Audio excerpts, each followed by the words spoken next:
When I met Sean, I was convinced I'd found the perfect man. And as he recited his vows to me on our wedding day, I felt like the luckiest girl in the world. I was marrying a man who was promising to care for me and love me unconditionally for the rest of our lives. He told me he adored more than any other woman in the whole world. Things were great for the first few years. I loved being married and we had a lot of fun together. Our friends would comment on how happy we looked when we were together. We quickly became known as the golden couple throughout our social circles. He couldn't keep his eyes, and indeed his hands, off me. I was proud to introduce him to everyone I knew as my husband. Maybe it is unrealistic to expect things to stay that way forever. People talk of the 7-year itch. For us it was just 6. It was actually the night of our 6th wedding anniversary that I first had a suspicion something wasn't quite right with Sean. I should have been his main focus that night, but for some reason he seemed much more interested in his phone. It was as if he was planning something, but he wouldn't tell me what it was. A few days later he made an excuse and went out on his own for the evening, returning 5 hours later without any kind of explanation as to where he had been. He wasn't drunk. I almost wish he had been, as that may have gone some way to explaining where he had been. It was at that point I first suspected he may have been having an affair.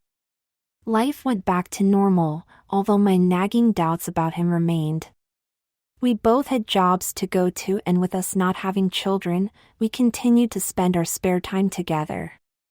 But as nice as he was being to me, I couldn't help shake off the feeling something wasn't quite right. He would regularly check his phone for messages, and he made sure he never let it out of his sight.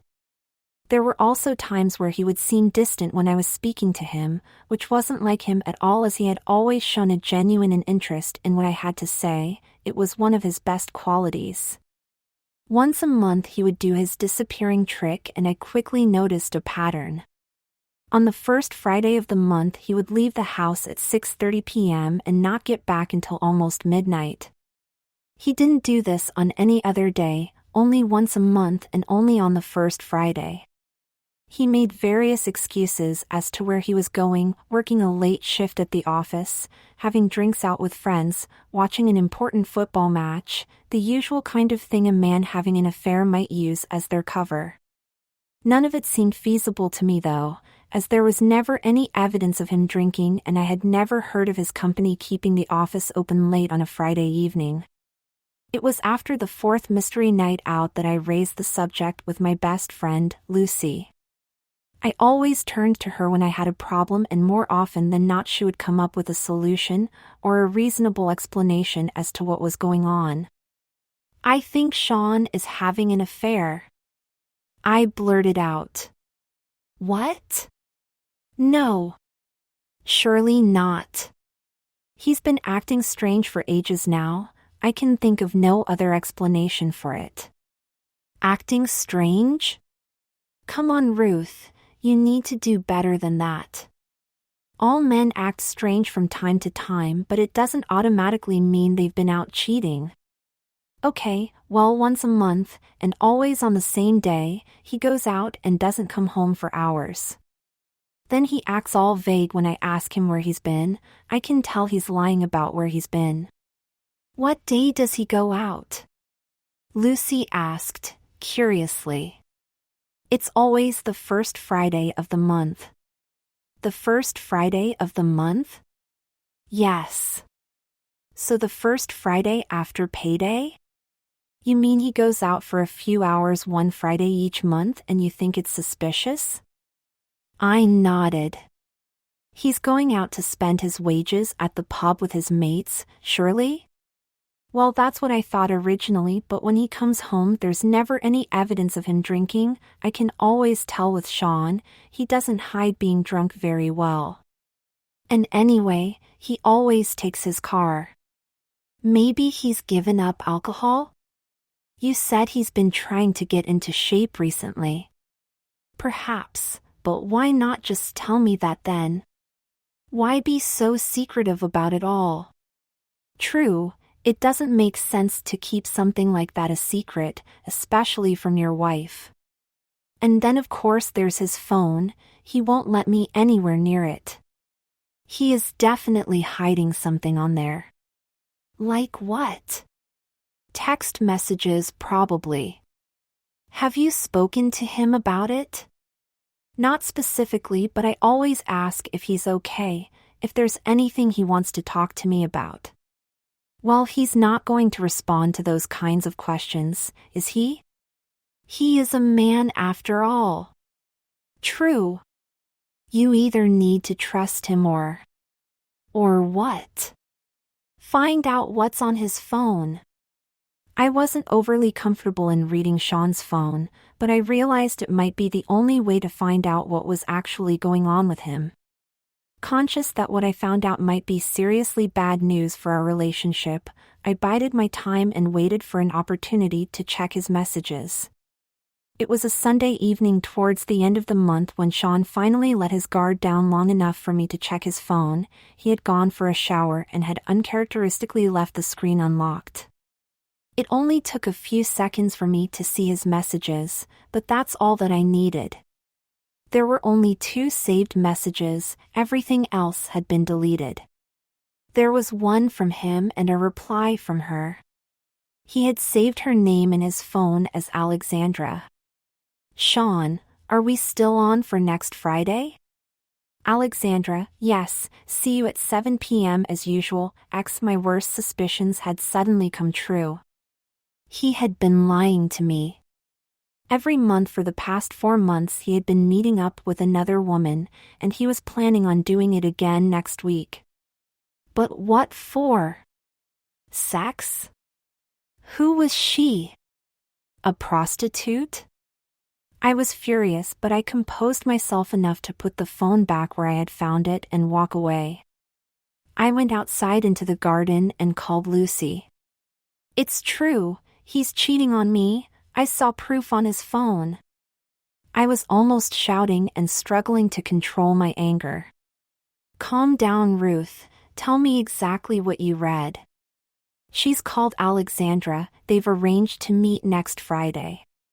It's the 1st of the month. It's her. She's his regular hookup. Were there any other messages? Did they say anything else to each other? No, they were just making arrangements to see each other. She said as usual, so it's clearly not the first time they've met up. I presume he's deleted all the other messages she's sent him.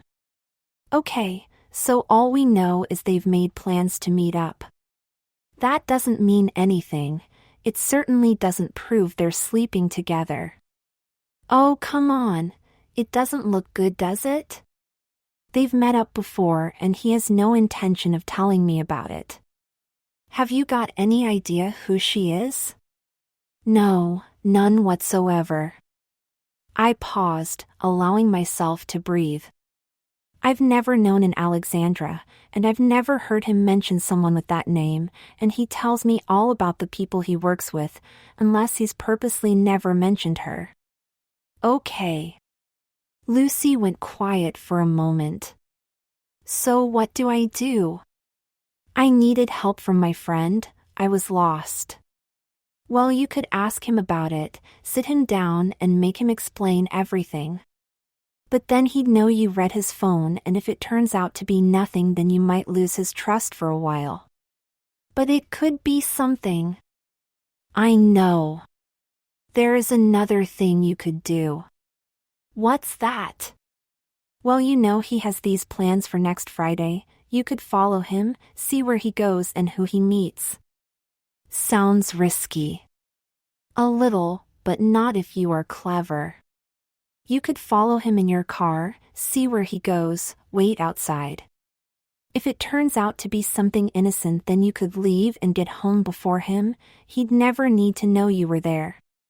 But if it turns out to be something bad, then I confront him. Exactly. It might be a difficult situation, but you'd know for sure either way, I guess. Yeah. I could come with you if you like. For moral support I'd like that, thanks Lucy.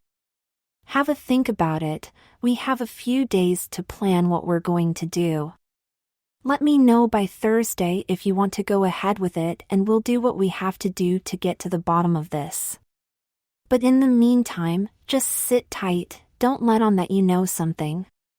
You never know, he might tell you everything in a day or two anyway, it might turn out to be nothing. I took my friend's advice and said nothing about it to Sean, which was difficult as I wanted to scream in his face.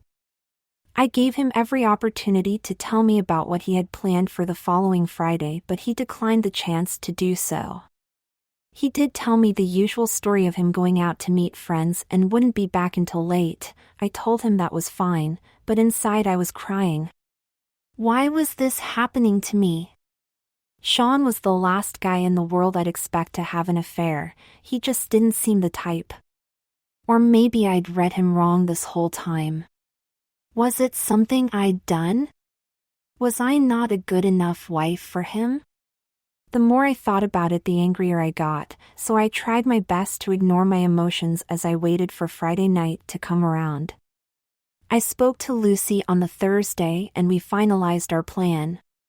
Following him in my car seemed too risky as he could easily recognize it, so Lucy agreed to pick me up and do the driving for us.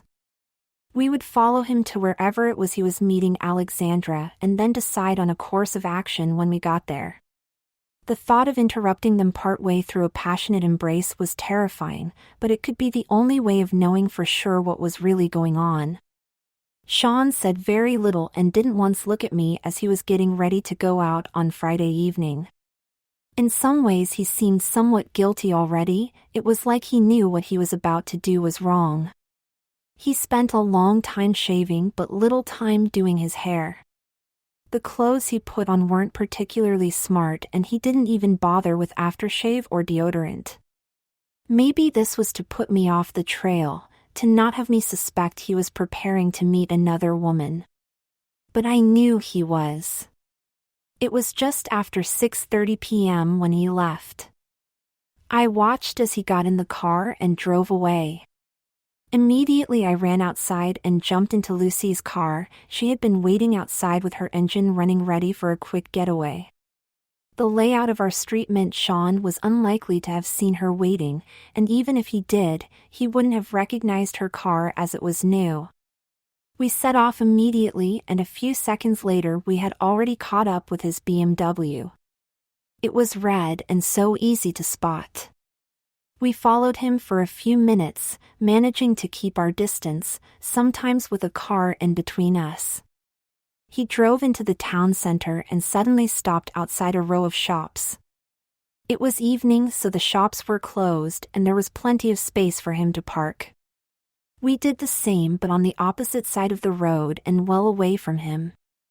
We killed the engine and began to wait for his next move. We had an excellent view of him and his car, so would be able to see exactly what he did next. Nothing happened for 3 or 4 minutes while he stayed in his car. He was probably texting her, arranging their meet, I thought. Then suddenly his car door swung open and he quickly jumped out, remotely locking the car behind him as he walked away.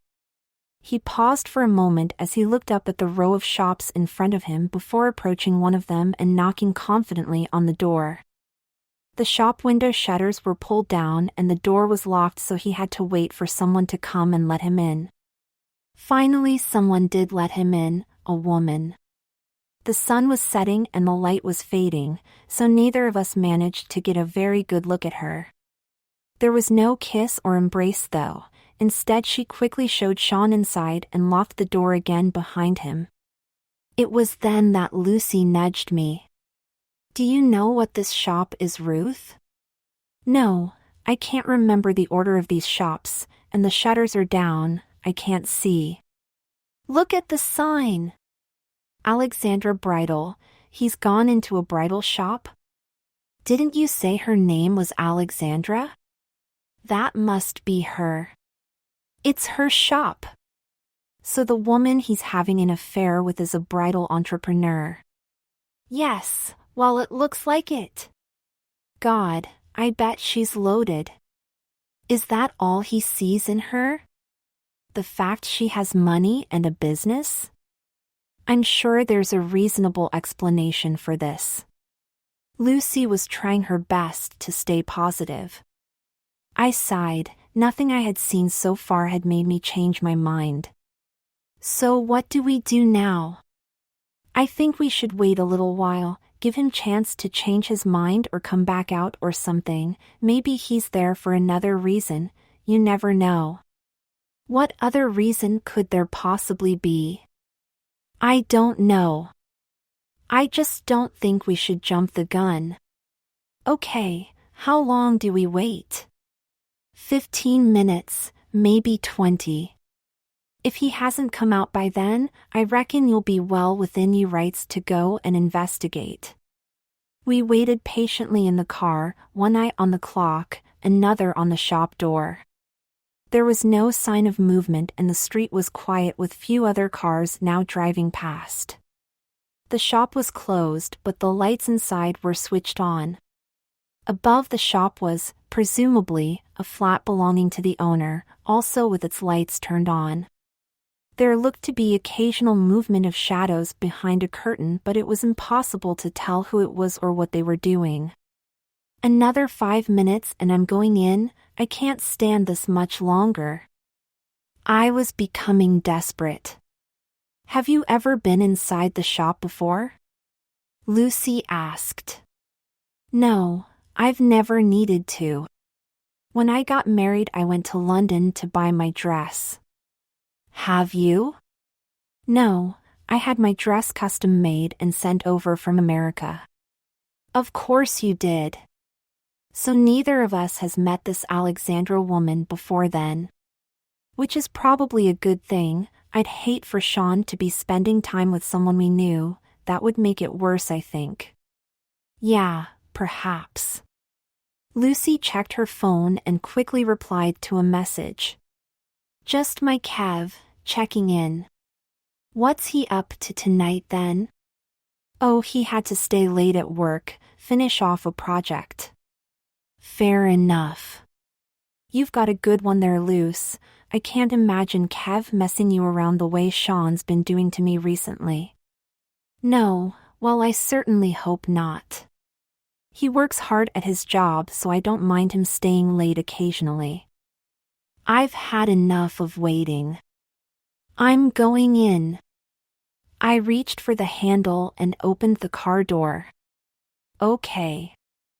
I'm coming with you. We got out of the car together and closed our doors, being careful not make too much noise, not that there was anyone else around on the street to hear us. We tentatively walked across the road towards the bridal shop. We could see the light leaking through the gaps in the window shutters and also through the front door, which was mostly made of glass but had a blind drawn down obscuring most of the view inside. I took a deep breath and knocked loudly and firmly on the door. We waited 30 seconds for an answer, but no one came. So I knocked again. Finally, we heard some movement inside, followed by the sound of the door being unlocked. It opened slowly and a tall, dark-haired woman came into view. She was older than the two of us, perhaps in her early to mid-40s. She was smartly dressed in a white blouse and navy pencil skirt, and she seemed very surprised to see us standing in her doorway. I'm sorry, the shop is closed. We're not here for your shop. My name is Ruth and this is my friend Lucy. I'm looking for my husband, I replied sternly. Your husband? Yes, he's called Sean. We watched him come in here 20 minutes ago. He's not here, you must be mistaken. He is here. We saw him knock on this door and you let him in. His car is parked over there. I don't know anyone called Sean. I'm sorry. Please leave. The woman began to close the door slowly in front of us. Are you Alexandra? I shouted, causing the woman to temporarily stop closing the door. Yes. I know he's been texting you. He arranged to meet you here tonight, and I don't think it's for the first time either. Okay. Alexandra took a deep breath. He is here. But it's not what it looks like. What does it look like? Well, to you and your friend, I'm sure it looks a lot worse than what it is. We are certainly not having an affair if that's what you're worried about. So what is he doing in there with you then? I can't say. Oh, come on, you know that won't do. I'm not going to leave without seeing him, and I don't want to create a scene out on the street, so you're going to have to let us in. Okay, you can come into the shop for a minute, but I really think you should let Sean explain everything when he gets home later. Alexandra stepped aside, allowing both myself and Lucy to enter the shop. It was a beautiful space, we couldn't deny that. To be truthful, we were both a bit in awe as we were suddenly surrounded by dozens of elegant wedding dresses hanging from the racks attached to the long side wall. There were mirrors and podiums and comfy chairs. Pretty flowers decorated the few empty spaces, which somehow made the room even more beautiful and feminine. There was a long curtain drawn across one corner, presumably a changing area, and there was a door at the back of the room, leading to another area. I composed myself and continued the conversation with Alexandra, who had by now closed and locked the door to the shop behind us. Where is he? I really think you should go home, and let him explain when you see him later. Why can't I see him now? I just don't think that's a good idea. Alexandra was becoming stressed but remained insistent. Listen, something strange is going on here. I came to see my husband, to find out what's going on with you two, and I'm not leaving until I see him. I can't. Rubbish. Come on, Lucy. I couldn't wait any longer. Alexandra wasn't going to help us, so without waiting for permission, I headed through the shop towards the door in the corner. I pushed it open and stepped through into what looked like a storeroom and additional workspace. Lucy was right behind me and, despite a few half-hearted shouts for us to stop, Alexandra hadn't yet followed us, instead deciding to stay by the front door. She knew by now we weren't going to be stopped. The storeroom was full of more dresses, some were in protective covers or packed up in boxes ready to be collected, and others were halfway through being altered and were in various stages of completion. A couple of spare undressed mannequins were propped up in the corner, and there was also a large desk with a sewing machine, a laptop, and a pile of papers. There was another outside door, marked as a fire exit, and also a large staircase leading upstairs, presumably to the flat with the lights on we had seen from the street. This had to be where Sean was. Cautiously I began to ascend the stairs, Lucy still close behind. When I got to the top, I was indeed at the entrance to a nice flat, which seemed much larger than expected, based on the size of the shop underneath. There were several doors along the landing, one had a sign on it for a bathroom, another looked to be a kitchen, with more rooms further along. I slowly made my way through the flat, and despite what Alexandra had been saying, I still had a horrible feeling I would find Sean in her bedroom. I came to the first of 3 white doors and slowly turned the handle. The light in the room was turned off, so I quickly located the switch and turned it on. I was in the bedroom, but Sean wasn't there. It was just a nice bedroom painted baby pink and dominated by a large double bed with turquoise bedding. It was minimalist in decoration, just a watercolor painting hanging from one wall. I couldn't decide if I was disappointed not to have found Sean yet or not. I turned the light off and left the room. The next white door along was already slightly open and the light was on. It was a dressing room with a beautiful white dressing table and chair, and a long floor-length mirror dominating one of the walls. There was a rail with more wedding dresses hanging from it and several boxes of accessories, containing tiaras, veils and pieces of jewelry. It appeared to be an extension of the shop downstairs. It was another beautiful room. But there was still no sign of Sean. I pulled the door closed and moved along to what appeared to be the final room of the flat. The door to this room was closed, but I could hear a murmur of noise coming from inside. It sounded like a television was on, as well as some people talking quietly. My heart beat faster as I prepared to open the door. If this was where Sean was, I was sure of it. I looked at Lucy, who was still with me. She didn't say anything. Instead, she gave me a comforting smile and gestured for me to carry on and open the door. I took a deep breath and pushed down the handle. The door remained silent as it opened, and I stepped inside the room. Nothing could have prepared me for what I then saw. The room was fairly large. It was the flat's dedicated living space. Decorated mostly white but with pink curtains covering the window and more watercolor paintings hanging on the walls, there was a flat-screen TV in the corner and various chairs and a couch positioned at various intervals in front of it. There was another long mirror propped up against one of the walls, and several inviting rugs and cushions were positioned on the floor. But it was not the nicely decorated room which took my breath away as I stood and surveyed the scene. Lucy and I were not alone in the room. There were 6 brides in there with us. They were all wearing beautiful wedding dresses along with additional sparkle in the form of tiaras and bridal jewelry. Some were wearing veils and some were holding tightly onto a bouquet of flowers. 2 of the brides were sat together on the couch in front of the TV, another 2 were together by the mirror, taking it in turns to elegantly approach it, as if they were walking down the aisle, no doubt. Another 2 brides were sat together on one of the rugs, joyfully flicking through a couple of bridal magazines as their large dresses puffed up around them. None of them had noticed us standing there yet, so I took another look around the room, inspecting each of the brides in turn. Something seemed strange.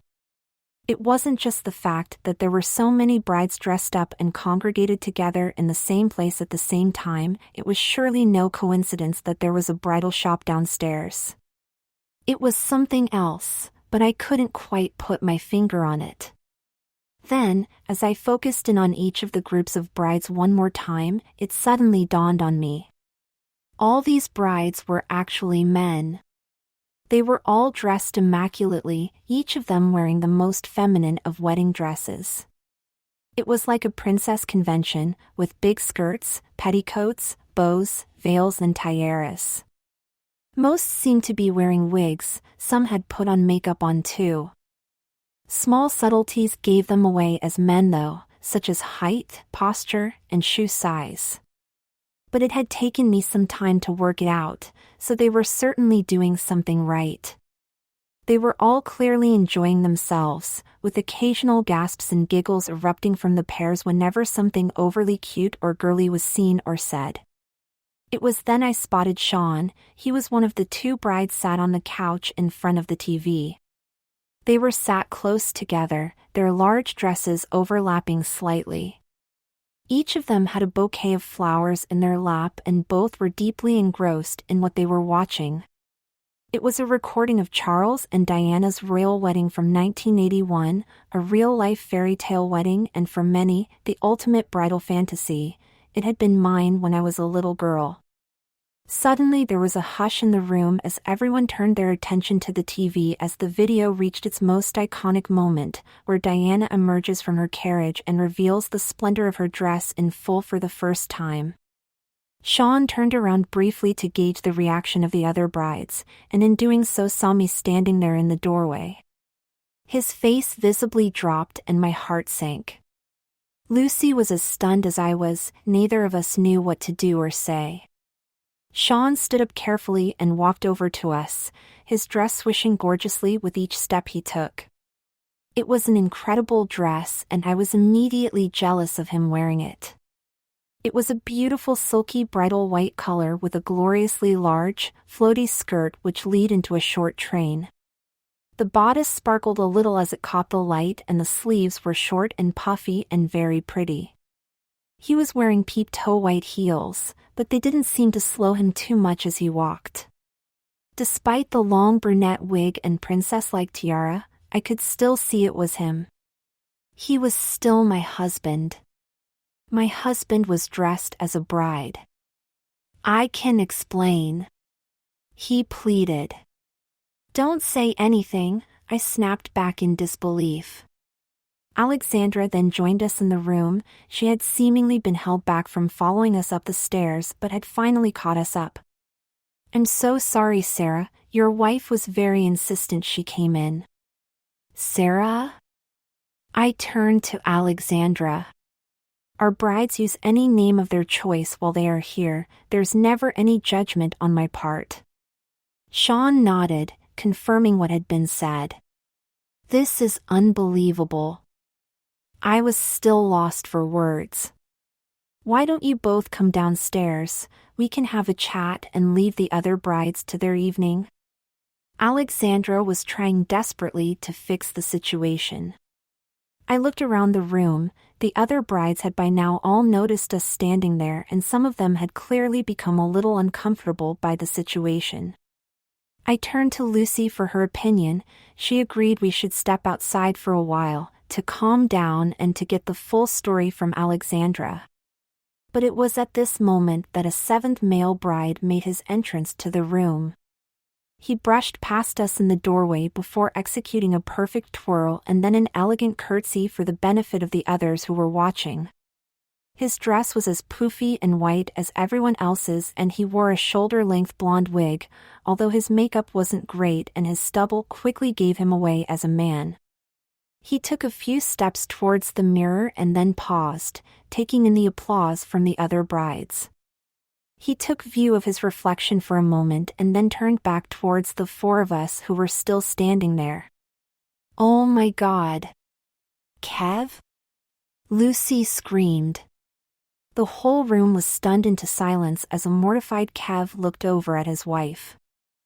"I can explain," he pleaded. Sean was still stood there and everyone was a little lost for something to say. After several seconds of awkward silence, Alexandra stepped in and took me by the arm. "You both come with me, I'll tell you everything." Alexandra led us both out of the room, leaving a visibly shaking Kev and Sean with the 5 other brides. She took us back down the stairs to the storeroom where she pulled up 3 chairs to her desk and cleared a space. She took out a bottle of water from a small fridge and poured a little into a couple of glasses for us. "I'm sorry that just happened the way it did. I had no intention of embarrassing you both like that, or your husbands. You didn't give me chance to explain before. And I had no idea your husband was going to be here too, Lucy. In fact, he turned up just a minute after you had gone upstairs. What's going on up there? And why are our husbands involved?" Lucy asked, before taking a sip of her water. "It all started 6 months ago. I came up with an idea to start a wedding club for brides-to-be, or those interested in wedding planning. I've been in the industry for a long time now, and I decided that I wanted to do something new, to come up with a way of passing on some of my knowledge, and to engage with those who share my genuine love of weddings. So I put an advert on an online wedding forum, to gauge interest and see if anyone would want to join such a club. I proposed meeting one evening a month. The plan was to get together as a group and discuss the bridal industry in detail. I'd answer questions, share my own experiences, that kind of thing. Within a week I'd received 6 replies from people saying they'd be interested in coming along, so I made all the arrangements for the first meeting. But the only thing was... "What?" Lucy muttered. "I didn't realize when they contacted me on the forum. I only found out when they all arrived on the first night. The 6 people who turned up for the first meeting were all men." "Including Sean?" I asked. "Yes. Sean was one of the first to contact me on the forum. He was at the first meeting. And he's been to every one since. Tonight is the 5th meeting." "And Kev?" Lucy added. No. Kev was a latter addition to the group. He's only been once before. Tonight is his second night with us. It was Sean who invited him to come along. So basically you've created a secret wedding club for men to come and play dress up in wedding dresses? Lucy laughed, but it seemed to be more in disbelief than in joy. That wasn't the intention, not at all. And I know that's probably what it looked like when you walked in just now, but it's so much more than that.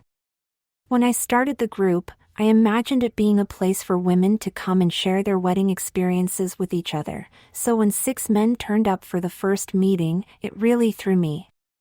But we went ahead with the evening as planned, and during that first meeting I was surprised that there was only really one topic everyone wanted to discuss: the dresses.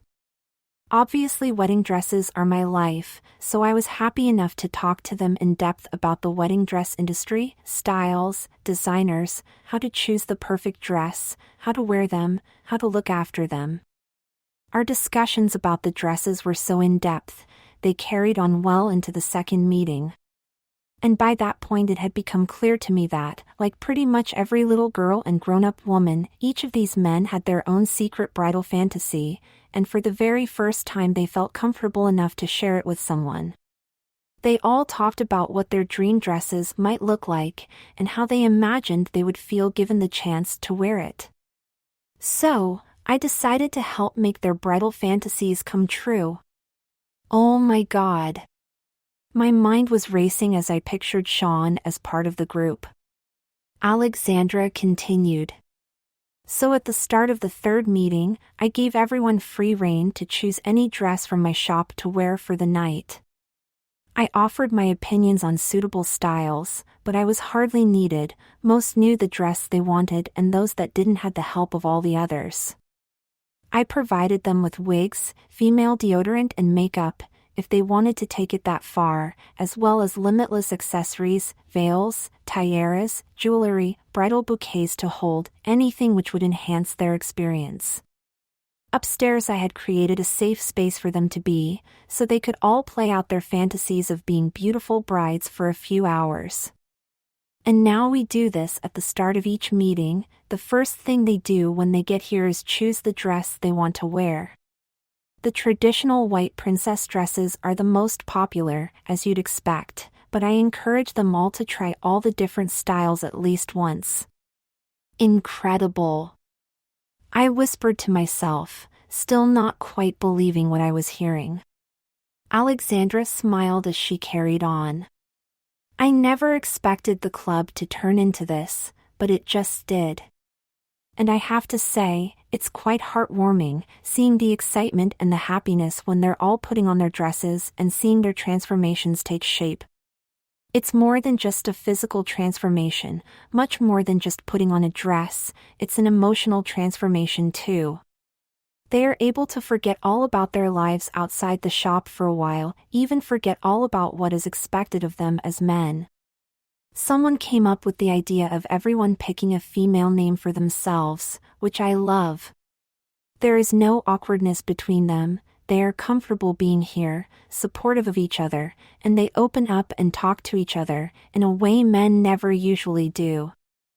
I took a moment to compose myself and took a long sip of water. I looked at Lucy as I felt I was about to speak for the both of us. Well, I have to say, it was quite a shock to see all that, of course, but all things aside, you've created a quite beautiful space here. Your shop is heavenly and the living area upstairs too is just wonderful. Thank you, Alexandra replied with a smile. I've put my life's work into this shop. Like I say, this is about giving something back. I understand why these men feel the need to be discreet in coming here, I get it, which is why I try to be discreet on their behalf too. They all have wives, some have children, and as far as I know, you are the first two to have found out. I'm sorry if I came across as a crazy woman earlier, I had it in my head that Sean was having an affair. It's fine, think nothing more of it. Alexandra seemed genuine in her reply. So is the club going to continue? Lucy added. Of course. I have room for maybe 2 more brides to join. That would give us a nice round 10, including myself. I really hope you will let Sarah and Kirsty, Sean and Kev to carry on coming. It would be a shame to lose them after tonight. We try to do something a bit different each month. Last month I gave a demonstration on how to make bouquets, and then we practiced throwing them. Tonight we have a bit of a royal theme. We are watching Charles and Dee's wedding, then we were going to discuss how royal weddings dresses and wedding ceremonies have changed throughout history. A wedding history lesson? I interrupted. Exactly. And next month I was going to talk to them all about being a bridesmaid, demonstrate what they would need to do on the day, tasks and expectations of the role. And also talk about the differences between the role of a bridesmaid and a maid of honor.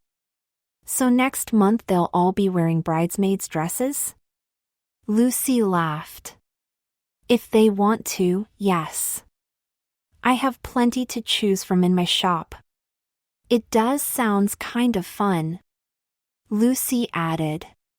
She appeared to be much more comfortable with it all now, after having heard Alexandra's explanations. So was I. I took a final gulp of water to finish it off and then stood up from my chair. I glanced back up the stairs to where our husbands and the brides were. For a second I contemplated running back up there to see Sean again, but I didn't. Instead I turned to Lucy. Let's leave them to it, Lucy. They have some wedding history to learn. You sure? Lucy stood up from her chair. Very sure. Alexandra, it was nice to meet you. Please tell Sarah and Kirsty to enjoy the rest of their evening and we will see them when they get home. And with that I headed towards the entrance to the shop. Lucy followed me close behind. Alexandra unlocked the front door, said goodbye and waved us off. Back in the car Lucy and I looked back over towards the shop, and up at the window of the flat above, the light seeping through the closed curtains. We now knew what was going on up there, and it wasn't half as bad I had imagined. My husband wasn't having an affair after all, our marriage was safe. On the drive back, Lucy and I spoke at length about what we had seen that night. I pleaded with her not to be angry with Kev when he got home, and promised I wouldn't be angry with Sean either, despite all the stress his lies had put me through during the past few months. The worst thing we could have done at that point, in my opinion, was to embarrass the two of them any further. Instead I suggested we show them some support.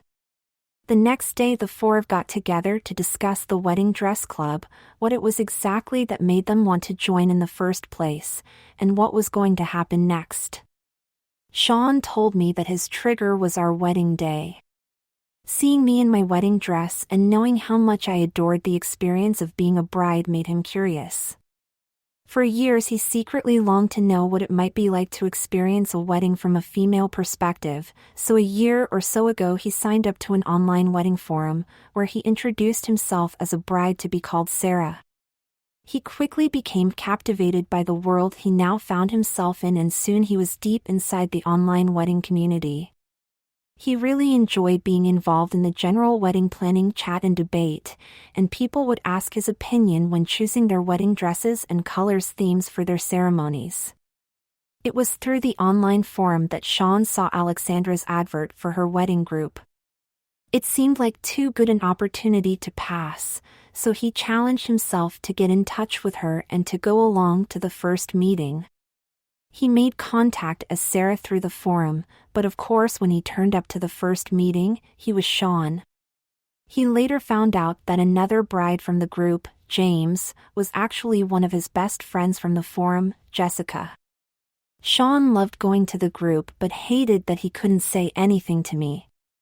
When Alexandra introduced the idea of being able to dress as a bride during the meetings, he, like the other members of the group, found himself being able to live out his bridal fantasy for the very first time. Not only could he talk to others about being a bride, now he could actually experience being a bride as well, for a few hours at a time at least. Sean apologized for not being honest about where he had secretly been going each month, and realized the stress it had caused me in not knowing what my husband had been up to. It was the guilt of keeping a secret from me that led him to confiding in Kev instead, but this then resulted in an additional complication when Kev asked if he could come along to the next meeting. Both Lucy and I managed to see the funny side of this, eventually. We were now quite revealed though, that everything was out in the open. But the question remained, what would happen next month? Now their secret had been revealed, would they want to carry on going to the group? Had an element of the excitement been lost, or could they regain what they had before we'd found out? A few days later I had a long conversation with Alexandra on the phone. I apologized again for the disruption to her meeting, and for the way I had spoken to her. She said she understood where I was coming from, as the nature of what her male guests were doing that evening naturally meant that an element of secrecy was required, which would in turn cause some suspicion. I told her that I had given Sean my blessing to carry on coming to her group, and Lucy had done the same for Kev. I then went on to speak to her about an idea that I'd had. A few weeks later it was time for the next meeting of the wedding dress club.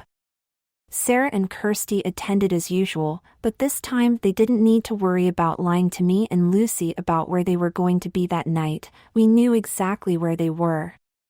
As planned, Alexandra had created a whole evening of bridesmaid-related discussion and activities, and the 7 brides were given the opportunity to each pick out and wear one of her beautiful bridesmaids' dresses for the night. An hour or so into the meeting, and when everyone was settled in their chosen colorful dresses, Alexandra announced she had arranged another little surprise for the group. "Ladies, we have 2 very special guests at our group tonight. I'd like you to welcome Ruth and Lucy." And in we walked, wearing our own wedding dresses. There was a collective gasp from the room as we entered, not least from Sarah and Kirsty. It was a nice surprise for them this time though, not like the last occasion we had been in that room. Our 7 bridesmaids quickly put into practice what they had learned so far and fussed over us by leading us over to the seating area, smoothing our skirts, and we sat down, holding our bouquets and attaching our veils and accessories. Neither of us could stop giggling. It was a lot of fun. The 10 of us, Alexandra included, had the most wonderful evening. Everyone was relaxed in the knowledge that we were all there for the same reason, to indulge in our deepest bridal fantasies. Lucy and I answered every conceivable question about what it was really like to be a bride, such as how we chose our dresses, what we felt like as we walked down the aisle, and what our favorite moments of our wedding days were. It really was a shame when the night came to an end and we all had to change out of our dresses and go home. Alexandra invited us back to join the group anytime we wanted, but Lucy agreed with me that for us at least, a one-off visit was perhaps best. We had after all experienced our bridal fantasies for real with our own weddings, so we were happy to leave our new friends to live out theirs once a month on a Friday. That didn't stop us asking our husbands all about it when they got home though. We wanted to know all the details. Finding out Sean's secret love of weddings was surprising to say the least, but it without doubt brought us even closer together as a couple. I promised him that one day we would renew our vows, and when we did, it wouldn't be just me who would be making a trip to Alexandra Bridal to choose a new dress. I would insist that he came along and chose one too.